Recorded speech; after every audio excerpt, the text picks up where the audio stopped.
Hello, learners, and welcome to week 35 of U.S. History, Reconstruction to Present. We are slowly coming down to the end of the school year. So if you need to resubmit any assignments, let me know. I'll unlock them. Remember, we are going for 100% completion in your progress and a passing grade, as well as, finishing your launches. If you need anything reset, let me know. If you need help with anything, but we are down to the final few weeks of school. Okay, so don't wait till the very end.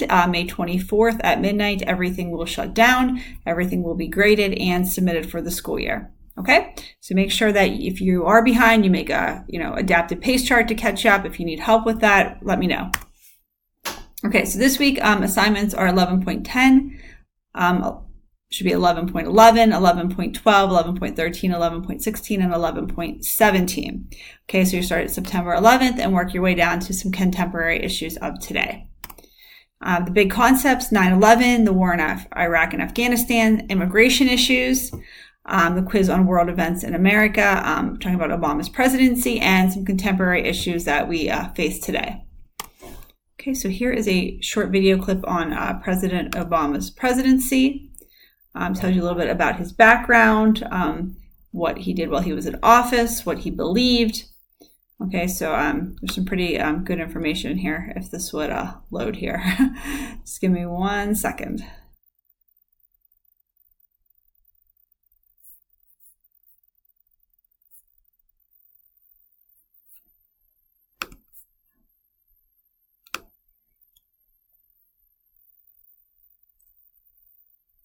Hi, my name is Maya, and I study International Affairs at Pitt Bradford. Okay, here we go.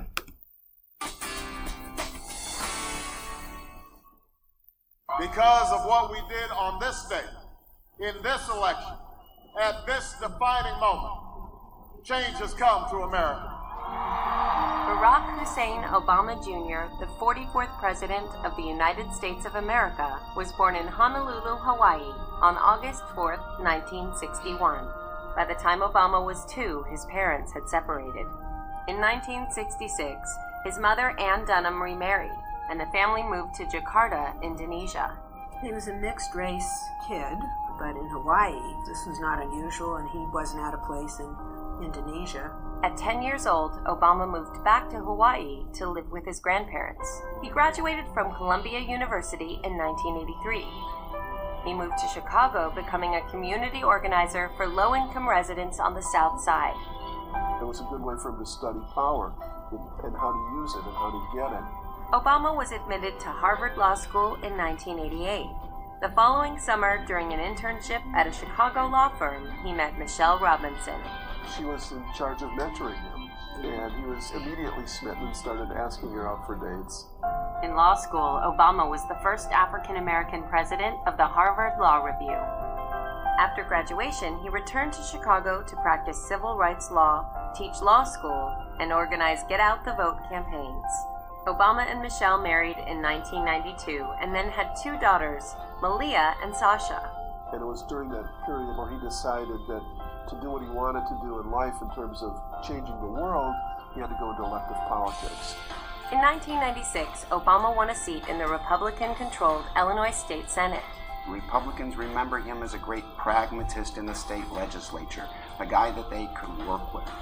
In 2000, Obama suffered his only political loss in a run for the U.S. House of Representatives.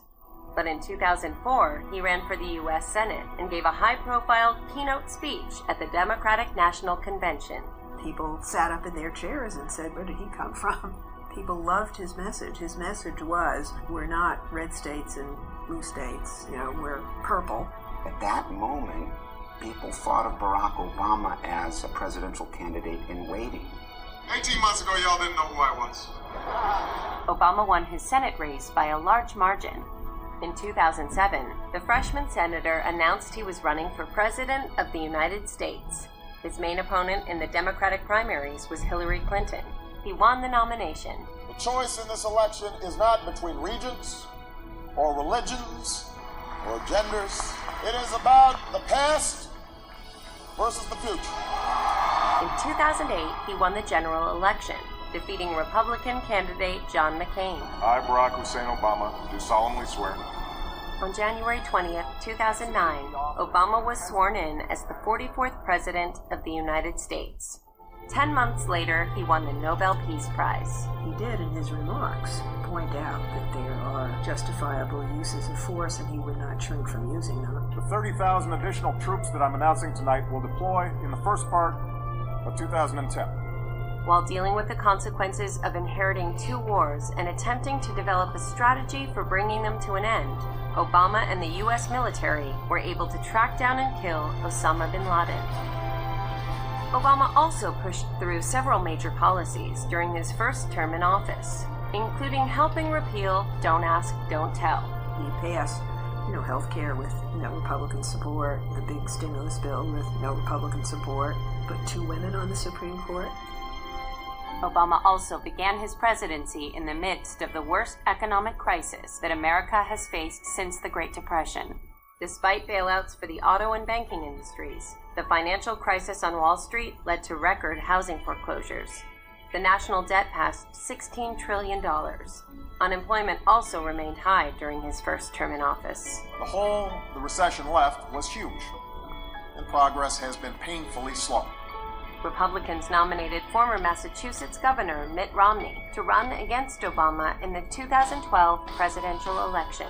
Real, achievable plans that will lead to new jobs, more opportunity, and rebuild this economy on a stronger foundation.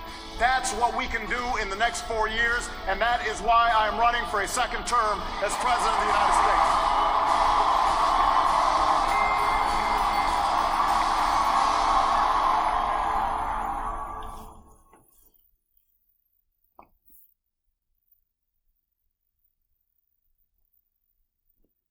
Okay, so hopefully that will give you an idea of, where Barack Obama came from, what he did in his presidency, some of the things he believed in, some of the things he was successfully able to complete during his presidency as well as dealing with, as it says, some complex domestic and foreign issues, which he definitely did for sure have to deal with.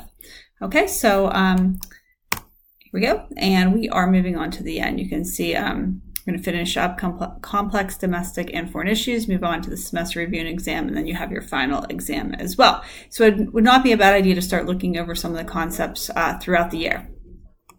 Okay, so any questions, concerns, please reach out to me. If not, you have a wonderful, productive week. Thanks, bye.